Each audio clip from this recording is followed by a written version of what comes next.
مشهورين في السنبلاوين باننا المانيا المصريه، وده لاننا شطار قوي بكل ما يخص النقل التقيل. علشان كده في شركه الرضا والرياض بنقدم لك افضل خدمه وافضل جوده وافضل منتج يعيش معاك لسنين. اهلا بيك معانا في شركه الرضا والرياض. دايما علشان ننفذ خدمه عند اي حد لازم يكون عنده ثقه، عنده جوده في المنتج بتاعه. يا ترى انت جيت هنا في شركه الرضا والرياض ليه؟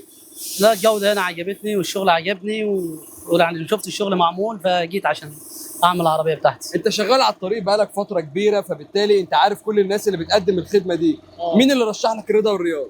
يعني العيل كل عيل اللي عامل الشغل ده شفته وعجبني بسأل، فقال له روح شركة الرياض هتشوف حاجة حلوة يعني بتعجبها. يعني دلوقتي انت تنصح اي حد انه لو عايز يعمل اي خدمه يجي الرضا والرياض؟ يجي شركة الرياض والرياض، هنا احلى شغل وتركيب، وزي ما انت شايف كده حاجة درجة اولى. ولان الصناعه كل يوم في تطور كان لازم نطور معداتنا علشان فعلا نقدم جوده وخدمه للعميل بتاعنا. اهلا بيك معانا في شركه الرضا والرياض. اكيد انت جاي هنا علشان الخدمه. تمام. زي ما بيقولوا ان احنا لما بنكون موجودين في مكان عشان ننفذ في شغل لازم المكان ده يقدم لي حاجه انا اكون مبسوط بيها، اكون فخور بيها، عشان لما هدفع فلوس ادفع في حاجه تستاهل.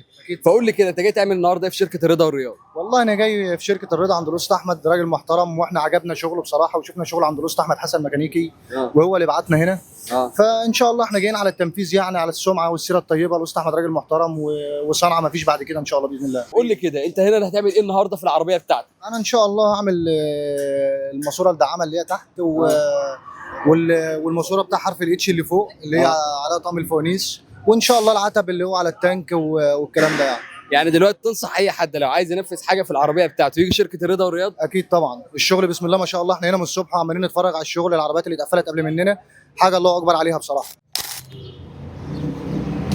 فكره انك تكون مسؤول عن تقديم خدمه للناس لازم تكون فعلا قد ثقتهم، لازم تواكب السوق بكل ما هو جديد، بكل التطورات اللي موجوده. وهنا في شركه الرضا والرياض بنشتغل باحدث التقنيات. النهارده انت موجود معانا في شركه الرضا والرياض، قول لي كده وصلت لينا ازاي؟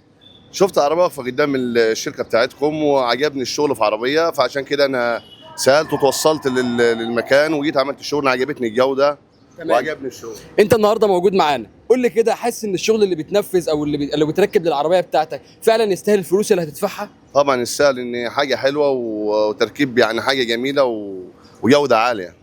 شكرا.